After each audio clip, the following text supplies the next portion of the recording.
Hello friends, कैसे हैं आप लोग। आज हम लोग अगेन आईसीआर नेट से रिलेटेड कुछ कॉन्सेप्ट को डिस्कस करने वाले हैं। 2 दिन से कुछ टेक्निकल प्रॉब्लम की वजह से वीडियो अपलोड नहीं हो पा रही थी, तो इसके लिए क्षमा प्रार्थी हैं। आज का ये जो क्वेश्चन है ये साइटोजेनेटिक से रिलेटेड है और इससे रिलेटेड काफ़ी जो है कॉन्सेप्ट यहाँ पे दिए हुए हैं। इन सारे कॉन्सेप्ट को हम लोग डिस्कस करेंगे। क्वेश्चन को पढ़ लेते हैं। क्वेश्चन को पढ़ करके आप लोग आंसर कमेंट बॉक्स में दे दीजिए। यहाँ पे देखिए क्वेश्चन लिखा हुआ है, an individual that has all the chromosome in haploid condition but one chromosome in disomic condition is termed as. तो देखिए एक इंडिविजुअल है जिसमें सभी क्रोमोसोम तो हैप्लॉइड कंडीशन में है, मतलब एन कंडीशन में है, लेकिन एक जो क्रोमोसोम है वो 2n कंडीशन में है, डाइसोमिक कंडीशन में है। तो ऐसे इंडिविजुअल्स को हम क्या कहेंगे? अगर आपको आंसर समझ में आ रहा है तो कमेंट बॉक्स में आप आंसर दे सकते हैं। तो चलिए यहाँ पे हम लोग सबसे पहला ऑप्शन जो दिया हुआ है ट्राइसोमिक्स, वन बाय वन डिस्कस कर लेते हैं। ये सारी चीजें हम लोग डिस्कस कर भी चुके हैं, लेकिन यहाँ पे क्वेश्चन के अकॉर्डिंग इन चीजों को हम लोग डिस्कस करेंगे ताकि जो है आपको अच्छे से समझ में आए। तो यहाँ पे देखिए ट्राइसोमिक दिया हुआ है। ट्राइसोमिक का मतलब क्या होता है? जैसे सपोज डेट यहाँ पे एक कोई इंडिविजुअल है जिसके पास 8 क्रोमोसोम हैं, जैसे कि ड्रोसोफिला। ड्रोसोफिला में कितने क्रोमोसोम होते हैं? 8 होते हैं। तो 8 क्रोमोसोम मतलब 4 जो है पेयर होंगे। ये देखिए 4 जो है पेयर हो गए, 2 4 6 8, 8 क्रोमोसोम हो गए। अब ट्राइसोमिक में क्या होता है कि एक क्रोमोसोम यहाँ पे बढ़ जाता है। किसी भी एक पेयर में एक क्रोमोसोम क्या होगा? बढ़ जाएगा। तो इसको हम जो है, जैसे ये जो नॉर्मल कंडीशन थी इसको क्या लिखेंगे? 2n लिखेंगे, क्योंकि यहाँ पे प्रत्येक क्रोमोसोम की डबल कॉपियां हैं, मतलब सोमैटिक क्रोमोसोम को ये रिप्रेजेंट करेगा 2n। और n किसको रिप्रेजेंट करता है? गैमेटिक क्रोमोसोम नंबर को। तो यहाँ पे 2n का मतलब क्या है कि सारे क्रोमोसोम जो है क्या है? पेयर में है। तो देखो सारे क्रोमोसोम क्या है? पेयर में है। एक क्रोमोसोम बढ़ गया तो हम इसको क्या कहेंगे? 2n+1। तो ये क्या हो जाएगी कंडीशन? ट्राइसोमी। ये कंडीशन हो जाएगी ट्राइसोमी। अच्छा, अब अगर इसमें आप देखेंगे तो यहाँ पे प्रत्येक क्रोमोसोम जो है डाइसोमिक कंडीशन में है, मतलब प्रत्येक क्रोमोसोम की 2 कॉपियां हैं। लेकिन एक क्रोमोसोम क्या है? ट्राइसोमिक कंडीशन में है। तो ये ऑप्शन तो देखिए यहाँ पे गलत हो जाएगा। कहने का मतलब जो है ट्राइसोमिक नहीं होगा। ट्राइसोमिक में क्या होता है कि नॉर्मल डिप्लॉयड कंडीशन या फिर डाइसोमिक कंडीशन में एक क्रोमोसोम जो है बढ़ जाता है, तो इसको हम बोलते हैं ट्राइसोमी। इसको हम बोलते हैं ट्राइसोमी। देखिए ह्यूमन में 21 नंबर क्रोमोसोम पे ट्राइसोमी की वजह से क्या हो जाता है? डाउन सिंड्रोम हो जाता है। ये भी आपसे पूछा जाता है, क्या हो जाता है? डाउन सिंड्रोम हो जाता है, जिसको मंगोलियन इडियोसी भी बोलते हैं। 18 नंबर क्रोमोसोम पे ट्राइसोमी की वजह से, 18 नंबर जो क्रोमोसोम पेयर है इस पे अगर ट्राइसोमी हो जाता है तो इससे जो है एडवर्ड सिंड्रोम हो जाता है। कौन सा सिंड्रोम हो जाता है? एडवर्ड सिंड्रोम हो जाता है। ये भी आपसे जो है पूछा जाता है। अगर 13 नंबर क्रोमोसोम पे ट्राइसोमी हो जाता है तो इससे पटाउ सिंड्रोम हो जाता है। इससे जो है पटाउ सिंड्रोम हो जाता है। ये भी आपसे पूछा जाता है। अगर एक्स क्रोमोसोम की ट्राइसोमी हो जाती है, मतलब यहाँ पे अगर एक्स एक्स वाई हो जाए तो इससे जो है क्लाइनफेल्टर सिंड्रोम हो जाता है। ये भी आपसे जो है पूछा जाता है, क्लाइनफेल्टर सिंड्रोम। तो ये जो है ह्यूमन में ट्राइसोमी की वजह से जो है सिंड्रोम जो होते हैं उनको हमने डिस्कस कर लिया। तो यहाँ पे देखिए ट्राइसोमी का सीधे सीधे मतलब होता है कि एक या एक से अधिक क्रोमोसोम पेयर में एक क्रोमोसोम क्या होगा? बढ़ जाएगा। तो उसको हम क्या बोलेंगे? ट्राइसोमी बोलेंगे। क्योंकि यहाँ पे देखो एक ही क्रोमोसोम में 2n+1 हुआ है, ये 2n+1+1 भी हो सकता है, क्योंकि यहाँ पर भी ट्राइसोमी हो सकती है। अगेन यहाँ पर भी ट्राइसोमी हो सकती है, तो 2n+1+1 हो जाएगा। तो इस तरीके से single trisomy, double trisomy, triple trisomy, इस तरीके से ट्राइसोमी हो सकती है। तो ये हमने डिस्कस कर लिया। अभी देखिए ऑप्शन सेकंड जो दिया हुआ है, दिया है मोनोसोमिक्स। अब देखिए मोनोसोमिक्स में क्या होता है, जैसे हमने अभी ड्रोसोफिला का एग्जांपल लिया, यहाँ पे हमने जो है कहा कि भाई 4 जो है ये पेयर है, क्रोमोसोम पेयर है। अब इसमें मोनोसोमी का मतलब क्या होता है कि एक क्रोमोसोम जो है कम हो जाए। भाई नॉर्मल 2n नंबर था, एक क्रोमोसोम क्या हो गया, कम हो गया, 2n माइनस 1 हो गया। अब देखिए यहाँ पे क्या है, सारे क्रोमोसोम तो डाइसोमिक कंडीशन में है।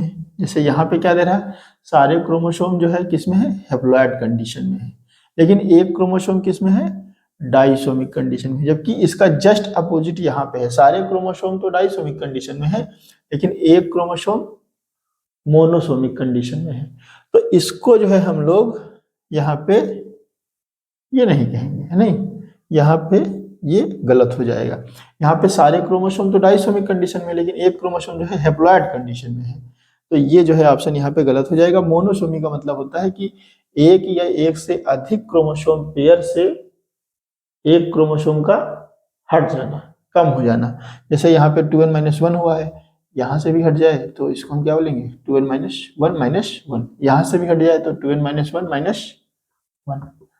तो single monosomy, double monosomy, triple monosomy, ये सारी चीजें हम लोग जो है क्रोमोसोमल एबेरेशन में पढ़ चुके हैं, है नहीं। तो इसको भी हटा देते हैं। मोनोसोमी आपको समझ में आ गया, तो मोनोसोमी यहाँ पे नहीं होगा। अब देखिए दिया हुआ है डाइसोमिक हेप्लॉइड, डाइसोमिक हेप्लॉइड। डाइसोमिक हेप्लॉइड क्या होते हैं, इसे देखो, हेप्लॉइड का मतलब तो आपको पता है, हेप्लॉइड का मतलब क्या होता है, हेप्लॉइड को हम एन से डिनोट करते हैं। हेप्लॉइड का मतलब होता है gametic chromosome number of any species, gametic chromosome number of any species, उसी को हम क्या कहते हैं, हेप्लॉइड कहते हैं। किसी भी स्पीसीज के गैमेट्स में जो क्रोमोसोम नंबर होता है उसी को हम क्या कहते हैं, हेप्लॉइड क्रोमोसोम नंबर बोलते हैं, और ये कंडीशन कहलाती है हेप्लॉइडी। तो देखो यहाँ पे दिखा हुआ है डाइसोमिक हेप्लॉइड, डाइसोमिक हेप्लॉइड को हम लिखते हैं n+1 से, n+1 से। डाइसोमिक का मतलब क्या होता है, डाइसोमिक का मतलब क्या होगा, 2 क्रोमोसोम। तो नॉर्मल अगर डाइसोमिक की बात कर रहा है तो इसका मतलब हम 2n की बात करेंगे, इसका मतलब हम 2n की बात करेंगे। तो यहाँ पे देखो, अब ये तो 2n मतलब नॉर्मल डाइसोमिक कंडीशन हो गई, या फिर हम कहें सोमेटिक क्रोमोसोम की बात हो रही है। अगर गैमेटिक क्रोमोसोम में करेंगे तो क्या हो जाएगा, n हो जाएगा, तो ये हेप्लॉइड की बात हो जाएगी। लेकिन यहाँ पे कह रहा है डाइसोमिक हेप्लॉइड, तो डाइसोमिक हेप्लॉइड मतलब यहाँ पे जितने भी क्रोमोसोम होंगे वो तो हेप्लॉइड में होंगे, लेकिन एक क्रोमोसोम क्या होगा, डाइसोमिक कंडीशन में होगा, वही यहाँ पे दिया हुआ है। भाई देखो n+1। अब जैसे ड्रोसोफिला की हम बात कर रहे थे, तो ड्रोसोफिला के गैमेट में क्या होगा, 1 2 3 4, ड्रोसोफिला का जो गैमेट्स होगा उसमें क्या होगा, 4 क्रोमोसोम होंगे, क्योंकि सोमेटिक क्रोमोसोम में कितने होते हैं, 8 क्रोमोसोम होते हैं। अच्छा यहाँ पे अगर इस हेप्लॉइड में एक क्रोमोसोम मान लो बढ़ जाए, तो देखो ये कितने सारे क्रोमोसोम तो हेप्लॉइड कंडीशन में है, लेकिन एक क्रोमोसोम डाइसोमिक कंडीशन में है। और यही यहाँ पे जो है पूछा जा रहा है कि सारे क्रोमोसोम तो हेप्लॉइड कंडीशन में, लेकिन एक क्रोमोसोम डाइसोमिक कंडीशन में है, तो इसको हम क्या बोलेंगे, डाइसोमिक हेप्लॉइड बोलेंगे। तो option C is the right answer. Disomic haploid हम डिनोट किससे करते हैं, n+1 से, ये आप याद रखिएगा, ठीक है। डाइसोमिक हेप्लॉइड को हम n+1 से डिनोट करते हैं। अब देखिए एडिशनल हेप्लॉइड, एडिशनल हेप्लॉइड का मतलब क्या होता है, n+few एलियन। जैसे फॉरेन जो है क्रोमोसोम आकर के, मान लीजिए ये जो है ड्रोसोफिला के गैमेट में ये हेप्लॉइड कंडीशन हो गई, एन कंडीशन हो गई, यहाँ पे कुछ बाहर से अदर स्पीसीज से जो है क्रोमोसोम आकर के ऐड हो गए, तो इसको हम क्या बोलेंगे, n+few एलियन।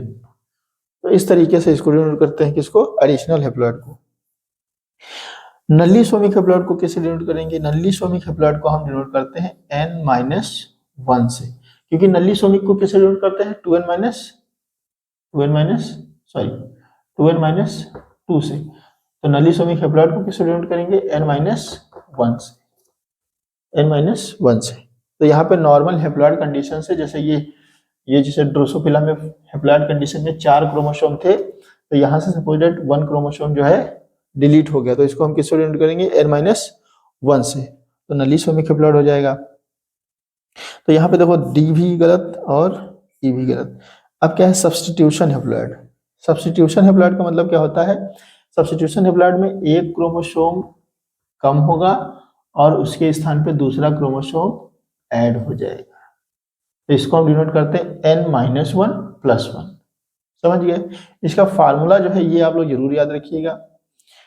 डाइसोमिक हैप्लॉइड का फार्मूला n+1, एडिशनल का n+few एलियन, नलीसोमिक का n-1, सब्स्टिट्यूशनल का n-1+1। इसके बाद मिस डिवीजन हैप्लॉइड।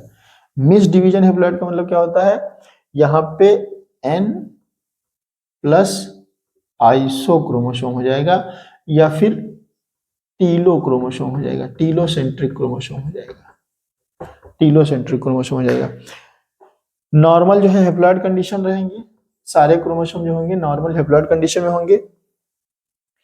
एक जो क्रोमोसोम ये है, ये क्रोमोसोम जो है क्या होगा, इसमें मिस डिवीजन हो जाएगा, मिस डिवीजन हो जाएगा सेंट्रोमियर का। आइसोक्रोमोसोम हमने आपको बताया आइसोक्रोमोसोम कैसे बनता है, मिस डिवीजन ऑफ सेंट्रोमियर से। आइसोक्रोमोसोम में जो आर्म होती हैं वो दोनों आर्म जो है एक समान हो जाती है क्रोमोसोम की। सपोज दैट यहाँ पे एक क्रोमोसोम था 1 इस पे जीन थे ये, और यहाँ पे मिस डिवीजन हो गया, मतलब ट्रांसवर्स डिवीजन हो गया। आइसोक्रोमोसोम हमने आपको बताया है पिछली वीडियो में। तो ट्रांसवर्स जब डिवीजन हो जाएगा तो ये क्रोमोसोम जो है कुछ इस तरीके का हो जाएगा 1 और दूसरा क्रोमोसोम 2 तो यहाँ पे आप देख सकते हैं दोनों क्रोमोसोम की जो भुजाएं हैं वो क्या है, सेम है, मतलब दोनों क्रोमोसोम पे जो जीन्स हैं वो सेम हो जाएंगे। तो ऐसे क्रोमोसोम को हम क्या बोलते हैं, आइसोक्रोमोसोम बोलते हैं। और जब आइसोक्रोमोसोम जुड़ जाता है नॉर्मल हैप्लॉइड कंडीशन में तो उसको हम बोलते हैं मिस डिवीजन हैप्लॉइड। ठीक है, तो यहाँ पे ये भी गलत हो जाएगा और ये भी गलत हो जाएगा। ऑप्शन जो है आपका सी सही हो जाएगा, डाइसोमिक हैप्लॉइड। डाइसोमिक हैप्लॉइड में सारे क्रोमोसोम तो हैप्लॉइड कंडीशन में होंगे, लेकिन एक क्रोमोसोम जो है डाइसोमिक कंडीशन में होगा। तो आज के बस इतना ही, मिलते हैं। Thank you very much.